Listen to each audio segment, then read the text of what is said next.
Fred Richani here for the sportscourier.com with UFC lightweight Jim Miller. How you doing, Jim? I'm doing very good. And what brings you here today at the MMA World Expo in New York? Just meet the fans and take some pictures, stuff like that. Are you stunned that MMA is not legalized in New York yet, and UFC had to file a lawsuit just to get it legalized? It is. It's really disappointing, to be honest. There are so many opportunities for, publicity and everybody to make money, and it just doesn't make sense that it's not legalized yet. Absolutely. And before we get to your upcoming fight with Melvin Guillard, I'd like to talk to you about your nephew, Daniel Miller. How's he holding up right now? Because I know they had the foundation and he had to go in for surgery. What's his progress? Right now he's doing pretty well.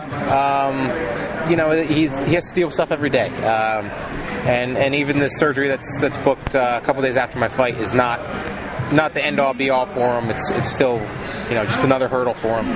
So, I just like to thank everybody in the MMA community for helping out and easing the burden a little bit on him. He's got a rough road ahead of him. Yeah. Well, God bless him. And where can fans and people watching at home donate to him? On Twitter, there's the DJM Foundation. You can follow them, find out information. Also, you can go to AMAFightClub.com. There'll be links to the foundation and how to donate and help out. And on a lighter note, you are fighting Melvin Guillard, and then I'll go UFC on FX Special. How's that going with your training? I know you had a tough loss against Ben Henderson and everything. How have you been doing rebounding from that after having a 7-fight win streak? Just get back in the gym and do what I was doing. I had a rough night the last time out. Wasn't myself.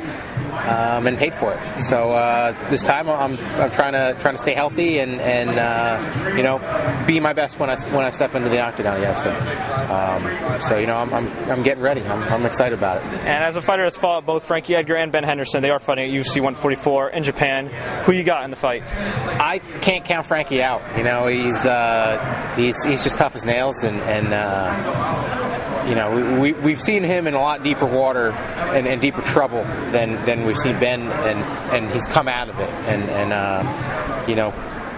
Frankie looked great in his last fight, putting away Gray, and it was I got to pick Frankie. And with Melvin Guillard, your upcoming opponent, he's also a great fighter himself, but you've been pretty consistent throughout your entire career. We've only have 3 losses, and you've never been finished in your career.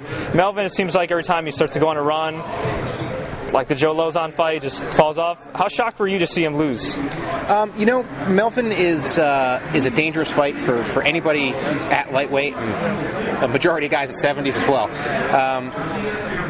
But he does have weaknesses, and the thing with him is you got to fight him, and that's my style. You got to get in there and press him and get in his face. And when guys do that, that's when he makes mistakes. It's like same as always. My plan is just to move forward and make him fight me, make him fight my fight. And optimistically speaking, say you do win this fight, how far back from a title shot do you think you would be? Because we've seen guys like Chael Sonnen before where they have like a loss, like say to Damian Maia, wins a couple fights against some top guys, and then gets back in contention. How far do you think you are from contention? You know what? With a win here, Melvin is a tough guy, and he was right up there as well. I hope that the 7 fights I had before this last one still hold some weight and some precedence. I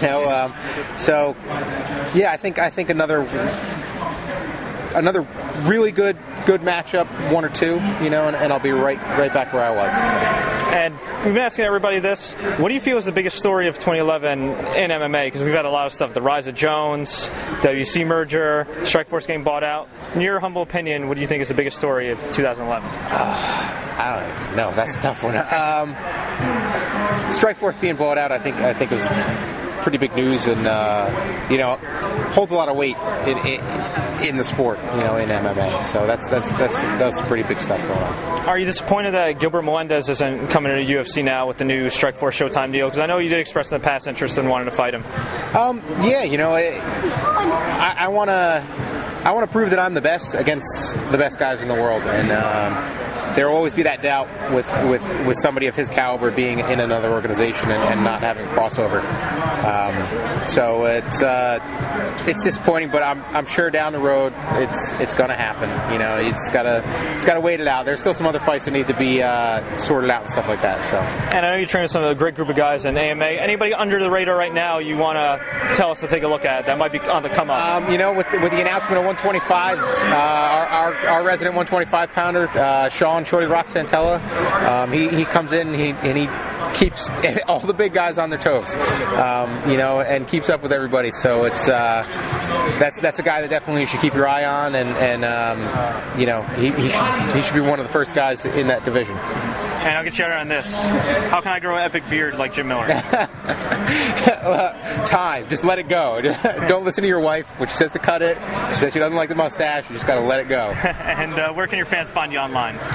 They can follow me at JimMiller_155 on Twitter. And I have a Facebook page in there somewhere, you know. But yeah, AMA Fight Club, they got all the links and stuff like that. Awesome. Well, best of luck in your fight. Melvin Guillard, pleasure.